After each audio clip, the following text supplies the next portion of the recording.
Hi everybody, it's Beth. Welcome back to the channel. Today's video is going to be about the hamsters. My hamsters specifically. I'm going to be giving you guys an update on Sunny and Latte.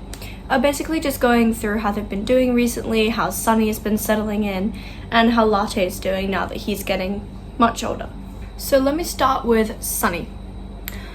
I got Sunny on the 1st of October. It is now the 29th of October, so I've had her for almost a month now, and I would say she's settling in pretty well. She is quite violent. When I say violent, I mean she likes to knock over her water bottle a lot. She likes to burrow underneath her bendy bridge where her water bottle and her food dish are. And she likes to flip the entire thing upside down. And that makes the water bottle leak into the bedding, make it soaking wet. And I'm having to clean it out at least 3 times a day because she keeps doing it. She hasn't done it yet, I don't think, which is good. So I need to come up with a solution for that because she is active. Really active. So yeah, Sunny is doing really well. I am super happy with how she's settled in. She is a very vocal hamster. I have never had a hamster that squeaks and makes as much noise as Sunny does. She likes to squeak. She likes to make a lot of noise. Last night I was laying awake because she was singing to herself as she was sitting in her sand bath, and I was like, Sunny, I'm trying to sleep. Mind you, it was like 3 in the morning. I had a late night last night, so I was really tired. But she woke me up at 3 in the morning and she did not stop squeaking for a good hour and a half, so she did stop eventually. Overall, she's just very vocal. If I can find a clip of her squeaking, I will insert that because it is really cute, but it's also a bit concerning because it sounds like she's in pain. But I know she isn't, because some hamsters are more vocal than others, you know, like Misty squeaked more than Pumpkin and Lenny. Maybe it's a female hamster thing. Maybe she's trying to communicate with Latte because he's become a lot more vocal now as well.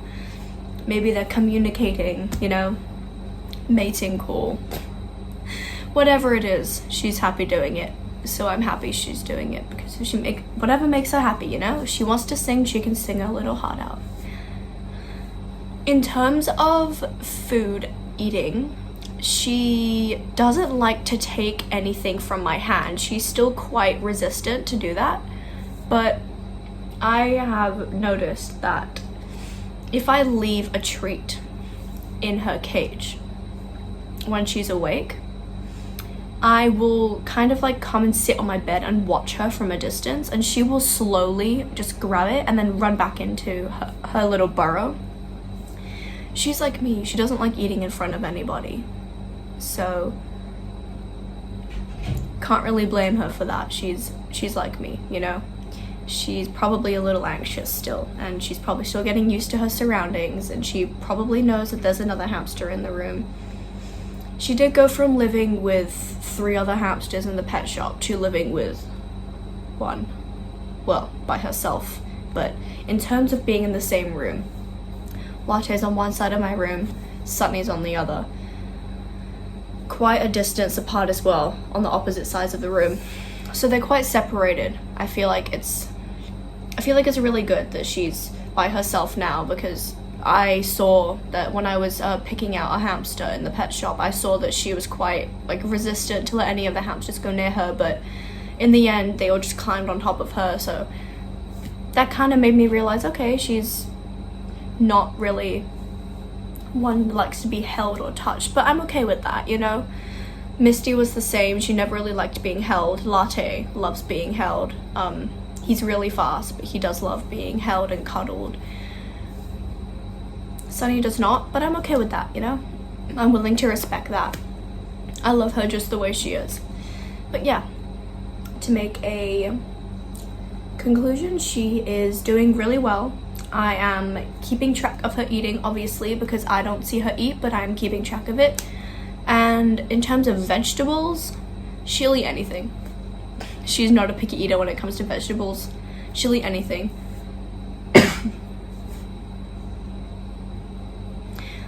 So yeah, that is Sunny's updates. I will now go on to Lenny. Alright, now, Latte updates.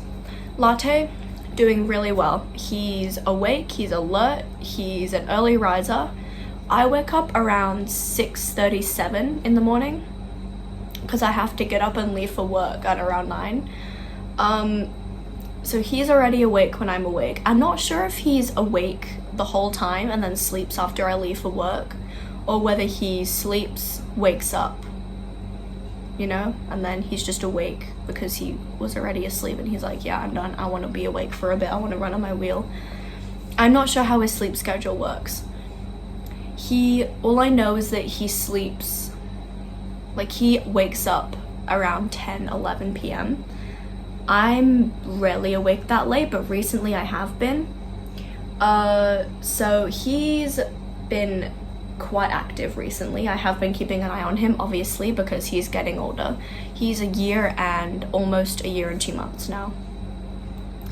So he's doing really, really well. I am really glad that he's doing well because obviously he's my first golden hamster. I'm not really sure what to expect when owning a golden hamster, so I was a bit worried, like if he has a different sleep schedule or if he has a different personality. Like, all hamsters are different, but whether some dwarf hamsters have different traits to golden hamsters, I wasn't sure about that. But he's pretty similar to Pumpkin. He loves being held, he loves being stroked, he loves food, he takes it right out of your hand as well. He's super comfortable around me. Other people less so, but I feel like he recognizes me, you know? He'll like if he's awake and I put my hand in his cage to like clean out his bedding or give him some food, he'll come up and say hi and let me stroke him. He's super friendly with me. He's never bitten anybody. Unlike Sunny, she's a bit of a biter, but I'm teaching her not to do that. But Latte has never bitten me. He hasn't bitten. I don't think he bit anybody when he was at the rescue place. But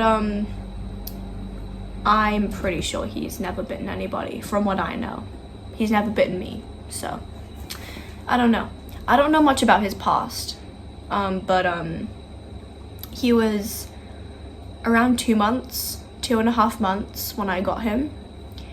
I didn't get to pick him up because I had a class that day. I had to go to my class that day, so my dad had to pick him up.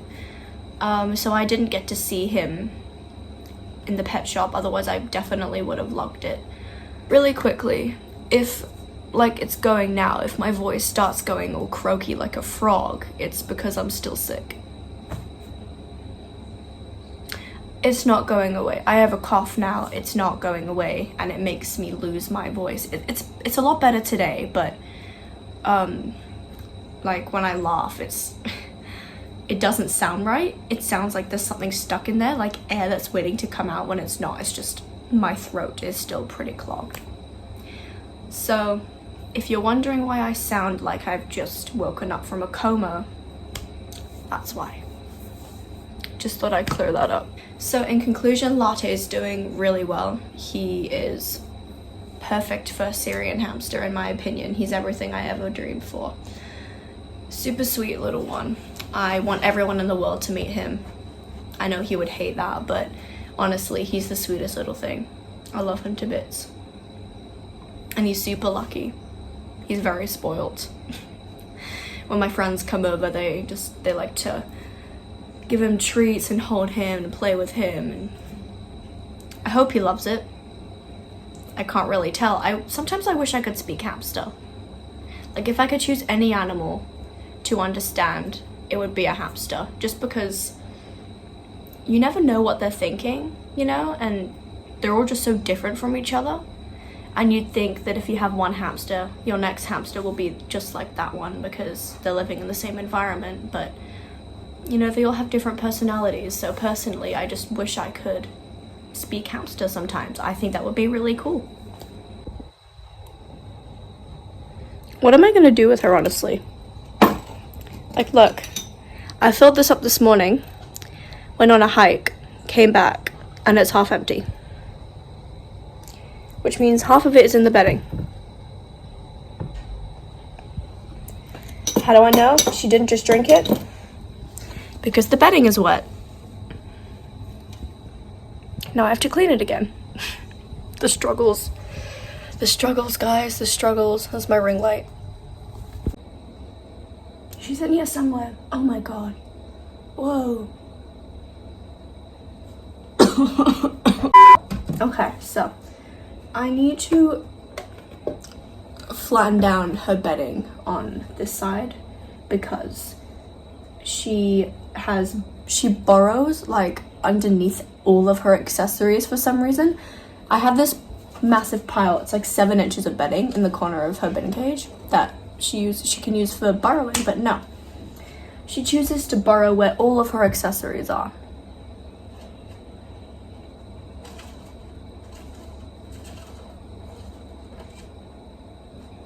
And what is she doing down there?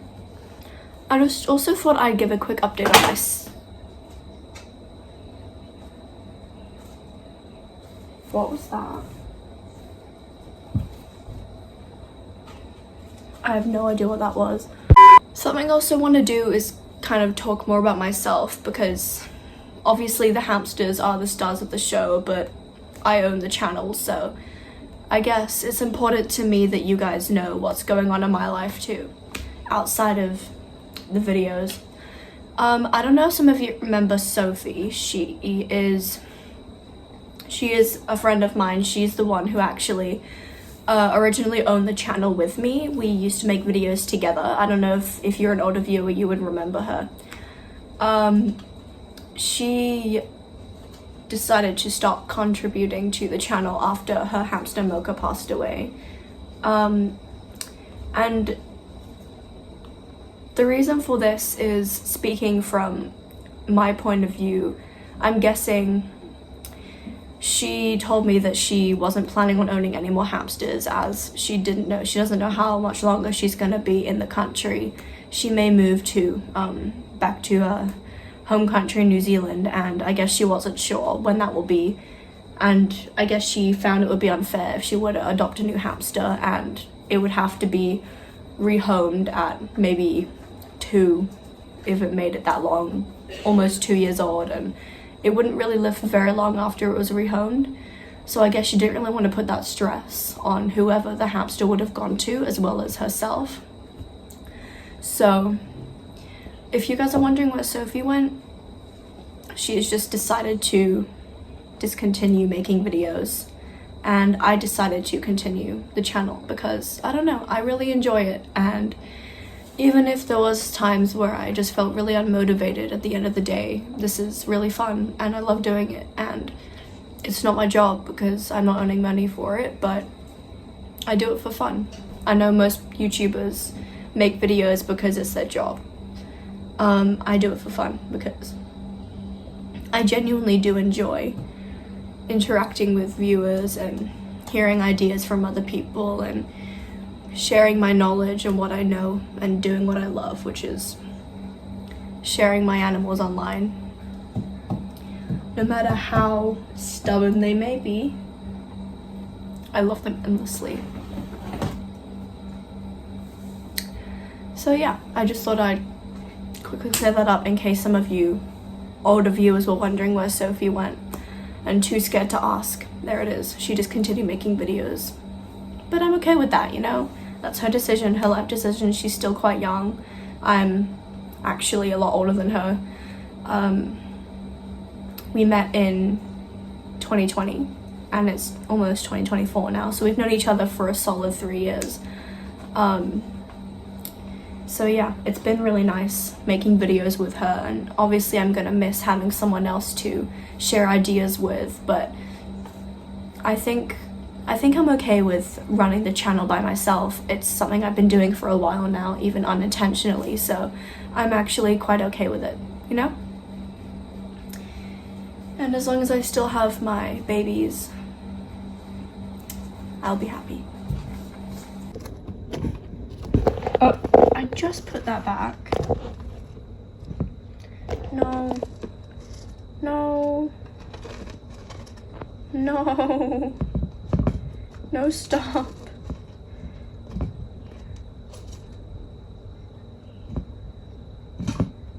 Oh my lord.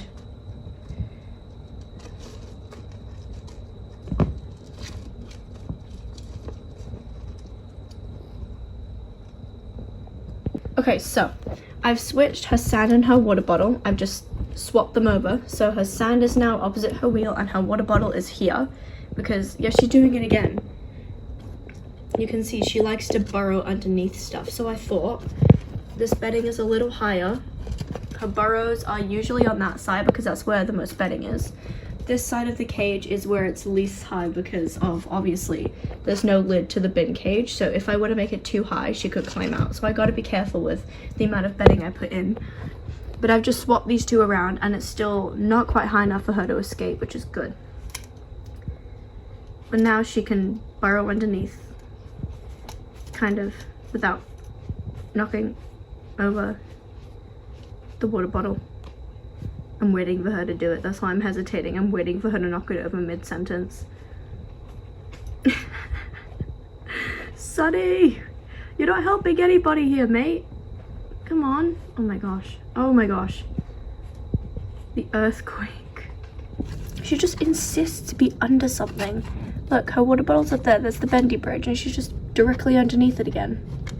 No, no, no, no, no, no, no, no, no, no, no, no, no, no, no, no. You see, usually what happens is she knocks the water bottle when I'm sleeping, so I don't notice until I wake up in the morning. And by the time I do notice, it's too late because all of the bedding is wet. All of the water's gone into the bedding. Oh my goodness. Anyways, I hope you guys enjoyed this week's video. Don't forget to like, comment, and subscribe, and I will see you guys next Tuesday.